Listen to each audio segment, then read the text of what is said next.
दोस्तों नमस्कार, मैं हूं डॉक्टर श्रीपति त्रिपाठी। बीमारियों और रोग का हर व्यक्ति के जीवन से सभी भौतिक सुखों को छीन कर देता है। बीमारी एक ऐसा है कि आपको मानसिक भी कमजोर कर देता है, शारीरिक भी कमजोर कर देता है। विशेष तौर पर यदि हम मौजूदा परिस्थिति और कोरोना महामारी की दूसरी लहर की बात करें तो इससे यकीनन ही हर एक व्यक्ति डरा सहमा बैठा है।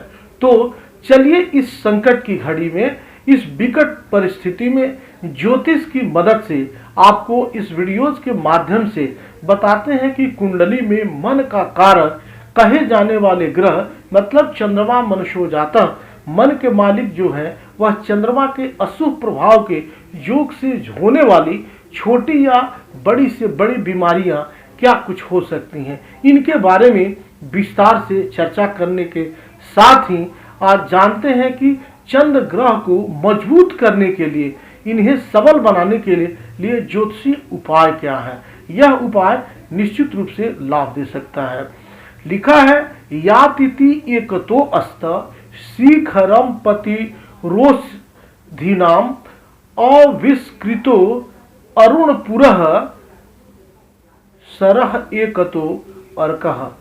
इसका मतलब है कि तेजोदय से युगपत, मतलब मैं आपको इसके बारे में बता दूं कि चंद्रमा अगर नीच होते हैं तो निश्चित रूप से परेशानियां देते हैं, ये कष्ट देते हैं। खासकर आपको बताना चाहेंगे कि धरती से सबसे नजदीक के ग्रह चंद्रमा है। चंद्रमा नीच के जब होते हैं तो मानसिक परेशानियां देते हैं। मानव जीवन में ज्योतिष शास्त्र का बहुत बड़ा महत्व है।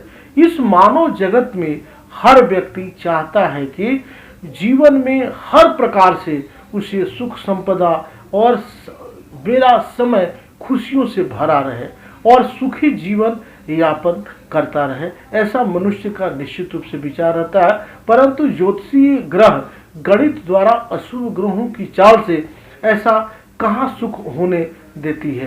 कहीं ना कहीं अपना अशुभ प्रभाव, ग्रहों का अशुभ प्रभाव जातक के ऊपर बनाए रहती है। आप रात में ठीक है, सुबह में कुछ और पता चलता है।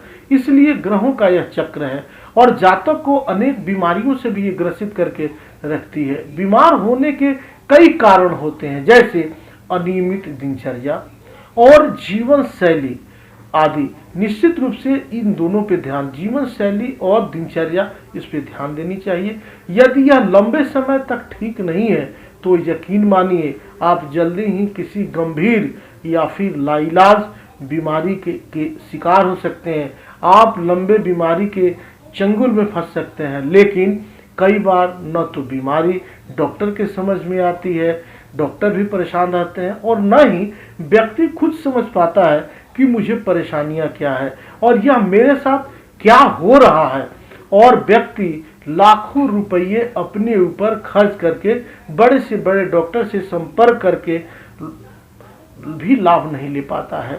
बीमार की एक वजह होती है आपकी कुंडली में ग्रहों की स्थिति और ग्रहों की महादशा, अंतर्दशा और ग्रह कहाँ पे आपके बैठे हुए हैं। आप जानिए चंद्र ग्रह से संबंधित जो है इसके उपाय क्या है और इसके मंत्र क्या है। कमजोर चंद्रमा से होती है ये जो बीमारियां, मैं जो क्या क्या बीमारियां उत्पन्न होती उसके बारे में मैं बता रहा हूं।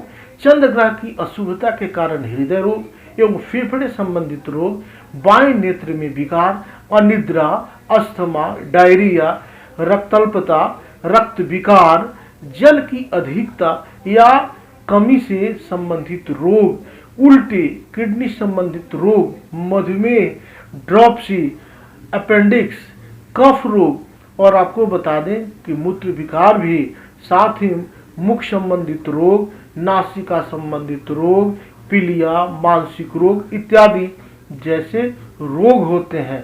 अगर चंद्र नीच का है तो किसी भी रोग से मुक्ति रोग कारक ग्रह की दशा अंतर्दशा की समाप्ति के बाद ही प्राप्त होती है। इसके लिए इसके अतिरिक्त यदि जन्म कुंडली में लग्नेश की दशा अंतर्दशा प्रारंभ हो जाएगी तो आपको यह जो कारक ग्रह आपको दशा अंतर्दशा में बहुत ज़्यादा परेशान नहीं करेगा, बीमारी देकर आपको निश्चित रूप से उस रोग से आपको छुटकारा प्राप्त करा देगा।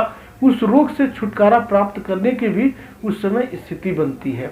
चंद्रमा के साथ यदि शनि अगर है, तो यदि रोग का कारक अगर ये बनते हैं तो इतनी आसानी से मुक्ति नहीं मिलती है, क्योंकि शनि किसी भी रोग का अगर जनक होता है या किसी रोग से जातक को लंबे समय तक पीड़ित रखता है, और चंद्र राहु के साथ जब किसी रोग का जनक होता है तो आपको बता दें कि बहुत समय तक उस रोग की जांच नहीं हो पाती है।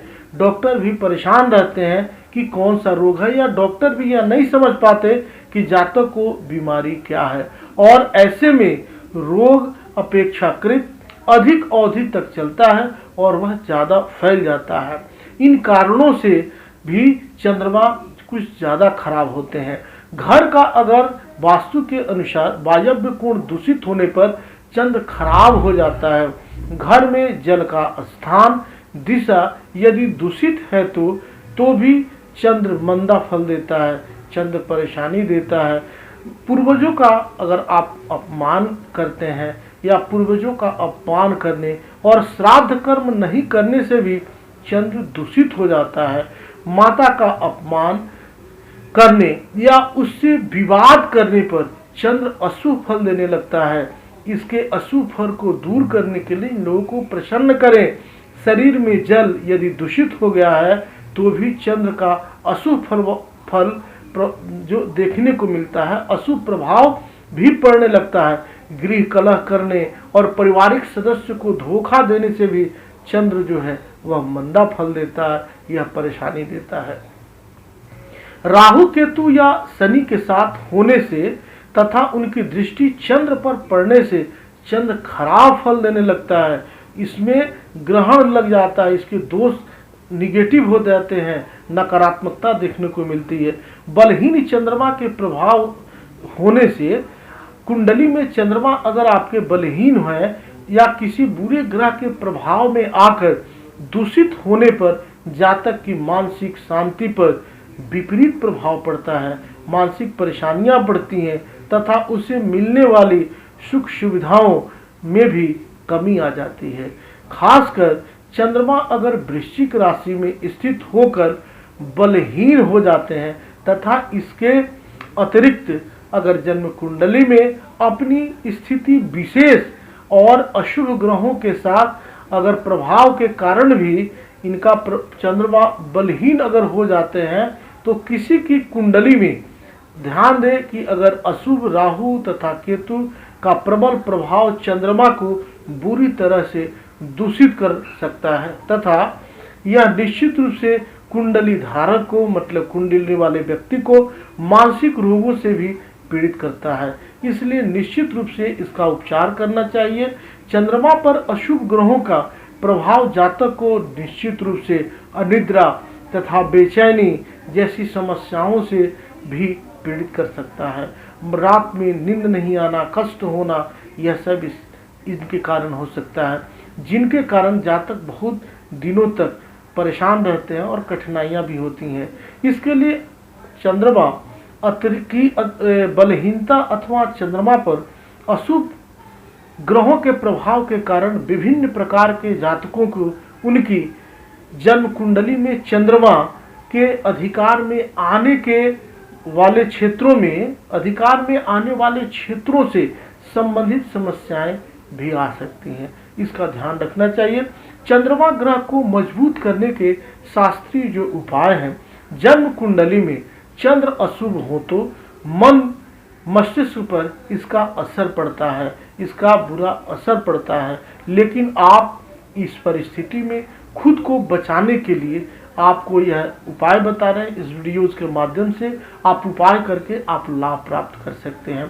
चंद्र ग्रह की अशुभता दूर करने के लिए निश्चित रूप से जातक को वर्ष में एक बार किसी पवित्र जो है जलाशय, पवित्र नदी, खासकर गंगा जी में या सरोवर में स्नान अवश्य करना चाहिए। चंद्र ग्रह की अशुभता दूर करने के लिए जातक को रात्रि में ऐसे स्थान पर सोना चाहिए कि जहां पर चंद्रमा की रोशनी आती हो। रात्रि में पूरब के तरफ से आपके रूम में रोशनी आती हो। चंद्र ग्रह के बुरे प्रभाव को दूर करने के लिए जातक को चमेली तथा रात रानी के परफ्यूम का इत्र उपयोग में करना चाहिए। इसे निश्चित रूप से लगाना चाहिए। चंद्र ग्रह की अशुभता दूर करने के लिए आपको खासकर दुर्गा सप्तशती का निश्चित रूप से पाठ करना चाहिए। इनकी अनुकूलता के लिए इनके मंत्रों का पाठ करना चाहिए। पूर्णिमा का व्रत करना चाहिए। चंद्र ग्रह के कष्टों को दूर करने के लिए जातक को पारद शिवलिंग की स्थापना करके उनकी नियमित रूप से पूजा करनी चाहिए। ध्यान रहे कि हरे रंग से भी आप दूर रहें तो निश्चित रूप से आपको लाभ मिलेगा। आप पानी या दूध पीने के लिए हमेशा आप जो है चांदी के बर्तन का ही आप प्रयोग करें। शुद्धता का आप ख्याल रखें। आप पूर्णिमा के दिन आप उपवास करें। पूर्णिमा के दिन सत्यनारायण भगवान की कथा कहवाएं। चंद्रमा के मंत्रों का जाप करें। पूर्णिमा के लिए पूर्णिमा के दिन श्वेत वस्तुओं का आप दान करें। ब्राह्मणों से ही आप जो है यह सत्यनारायण भगवान की कथा कराएं। उनके निमित्त उनमें पूर्वजों को ध्यान में रखकर उनको भोजन कराएं, प्रणाम करें। और आप देखें कि स्वयं पूर्णिमा के दिन से ही चंद्रमा के मंत्रों का जप करना शुरू कर दें।